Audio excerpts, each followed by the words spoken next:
ஊழலே இருக்காது, கவலையே படாதீங்க. ஊழலே இருக்காது, ₹1 ஊழல் இருக்காது, எந்த திட்டத்திலையும் ஊழல் இருக்காது. நம்ம அண்ணன் முதலமைச்சர் என்ன வீடு கட்டி கொடு சொன்னாரா? ஊழல் இருக்காது. ரேஷன் கடையா? ஊழல் இருக்காது. இன்னும் 2-3 மாசத்துல பாருங்க, கீழே இருக்க ஊழல் மொத்தமா தூக்கி எறியப்படும். உங்களை தேடி வர எல்லா திட்டங்களும். உங்க பெண் குழந்தைய படிக்க வைக்கணுமா? அதுக்கான திட்டங்கள் வரும். உங்க பெண் குழந்தை படிச்சதுல இருந்து ஸ்கூலுக்கு போய் கல்லூரிக்கு போய் வேலை வரைக்கும் இந்த அரசே தத்தெடுக்கும். நீங்க கவலையே படாதீங்க, கொஞ்சம் கொஞ்சம் பொறுத்துக்கோங்க. இந்த திருவண்ணாமலையில இந்த ஜவாது மலையிலிருந்து உருவாக்கணும். முக்கியமா இங்க இருக்கக்கூடிய மலைவாழ் மக்கள்ல எல்லா நிறைய இடத்துல குழந்தை திருமணம் நடந்துகிட்டே இருக்கு. அப்போ உங்களுக்காக திட்டங்களை கொண்டு வரதுக்கு தான் அமைச்சர்லாம் விட்டுருங்க, அமைச்சர் எம்எல்ஏ எல்லாம் விட்டுருங்க. என்ன வந்து உங்களை ஒரு தம்பியா பாருங்க, இல்ல ஒரு அண்ணனா பாருங்க, இல்ல ஒரு சகோதரனா பாருங்க. நாங்க எல்லாம் உங்களுக்காக வந்திருக்கோம். இந்த அமைச்சர்லாம் அப்புறம்தான். உங்கள ஒரு ஆள் மாசத்துல 2 நாள் இங்க வருவேன், திருவண்ணாமலை ஜவ்வாது மலை இங்க வருவேன். உங்களை தேடி நான் உங்க வீட்டுக்கு வரேன். ஆனா யாரும் கல்யாணம் பண்ணக்கூடாது. கல்யாணம் பண்ணி வச்சீங்க இல்ல, அப்படி கல்யாணம் பண்ணி வச்சிற மாதிரி நீங்க பேச்சுவார்த்தை நடத்தினால நான் வந்து நிப்பேன் வீட்டுக்குள்ள. அந்த குழந்தைய பாதுகாக்கிறதுக்கு நான் வந்து நிப்பேன். போலீஸ்லாம் வராது, நான் வந்து நிப்பேன். அண்ணனா நான் வந்து நிப்பேன்.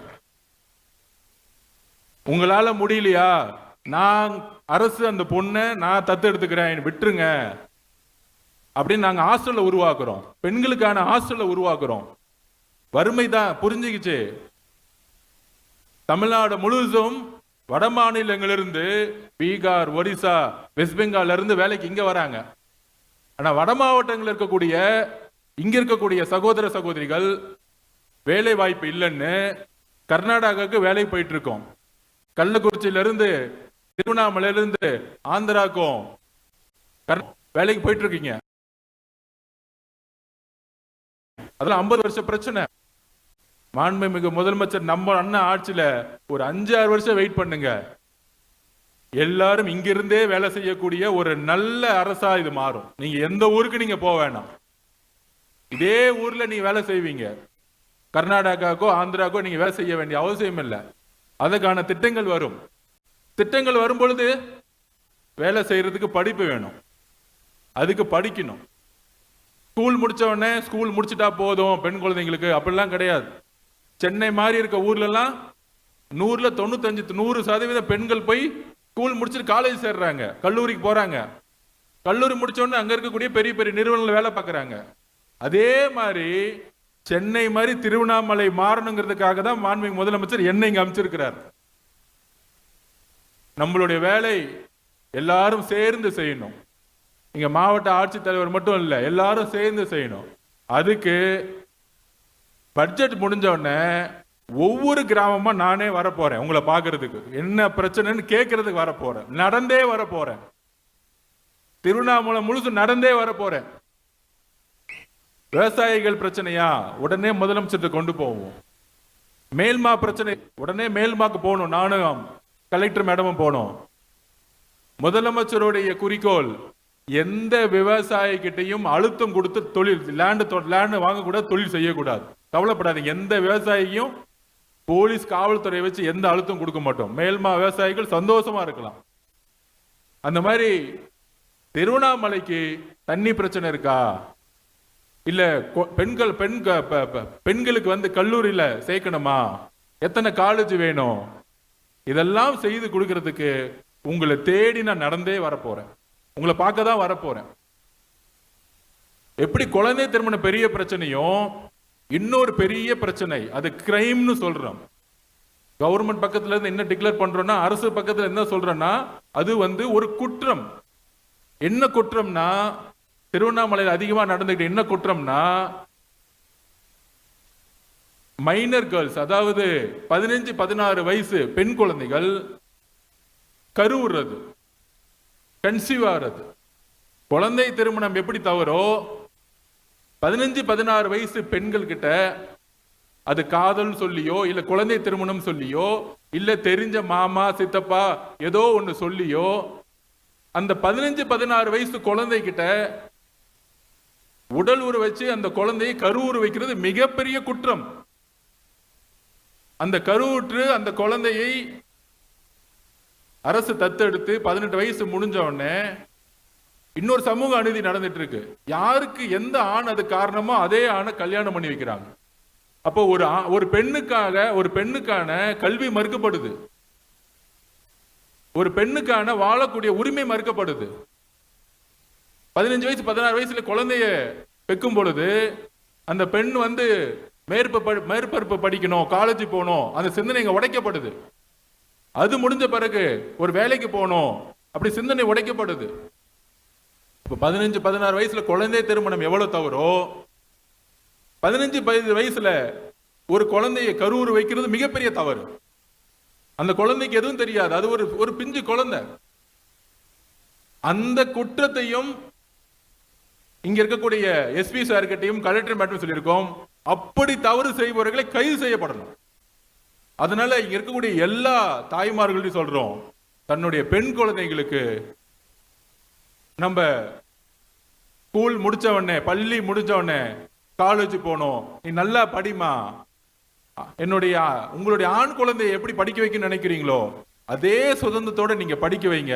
அதுக்கான கல்லூரிகள், பள்ளிகள், வசதிகள் எல்லாத்தையும் குறிப்பாக வடமண்டலத்துல, திருவண்ணாமலையில, கடலூர்ல, தருமபுரியில, கிருஷ்ணகிரியில கண்டிப்பாக உருவாக்கப்பட வேண்டும். அது முதலமைச்சரோட கவனத்திற்கு கொண்டு போவோம். முதலமைச்சர் எங்கெல்லாம் வரும் இருக்கோ அங்கெல்லாம் திட்டங்கள் கொண்டு போங்க அப்படின்னு சொல்லியிருக்காரு. அதனால இந்த ஆட்சியை உருவாக்குனது நீங்க தான் இந்த ஆட்சியை நடத்த போறீங்க.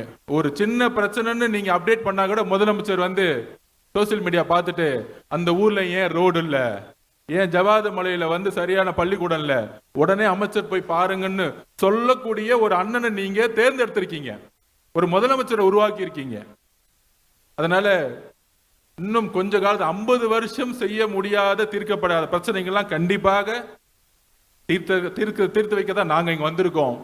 திருவண்ணாமலை இருக்கக்கூடிய எல்லா தாய்மார்களுக்கும், எல்லா பெற்றோர்களுக்கும் எங்களுடைய வேண்டுகோள், முக்கியமாக ஜவாது மலை இருக்கக்கூடிய இங்க இருக்கக்கூடிய ஒவ்வொரு தாய்மார்களுக்கும், நாங்களாம் உங்களோட இருக்கிறோம்.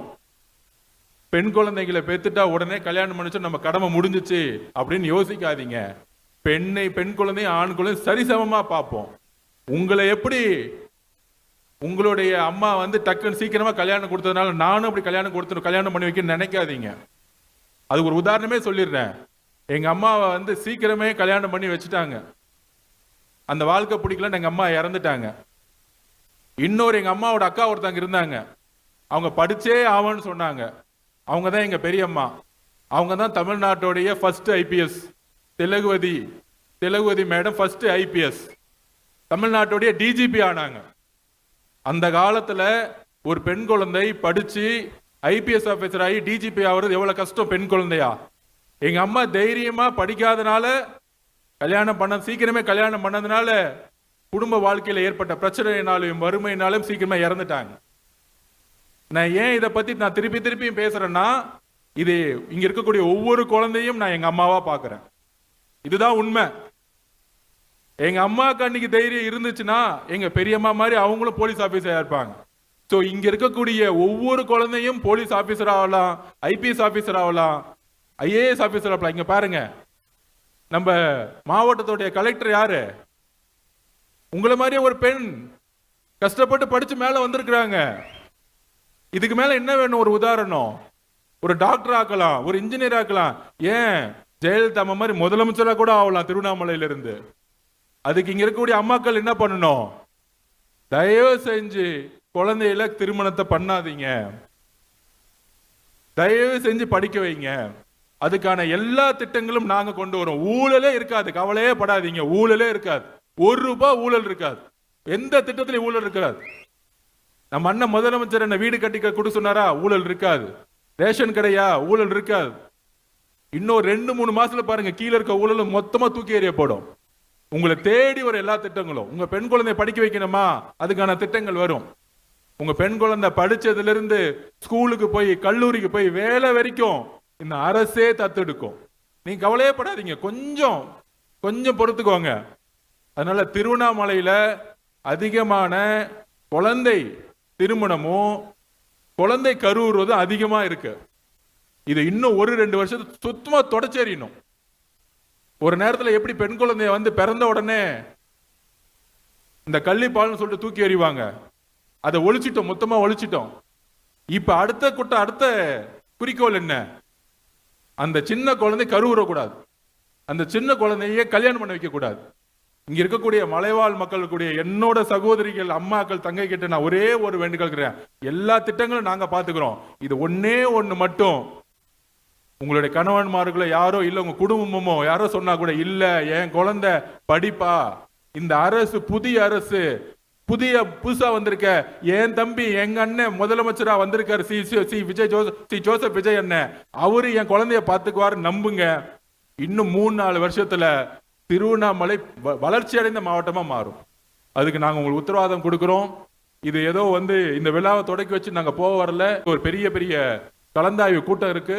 அதனால தைரியமா இருக்கேன், நான் உங்களோட இருக்கிறேன். சென்னையோட அதிகமா நான் திருவண்ணாமலையில தான் இருக்க போறேன், உங்களோட தான் இருக்க போறேன்.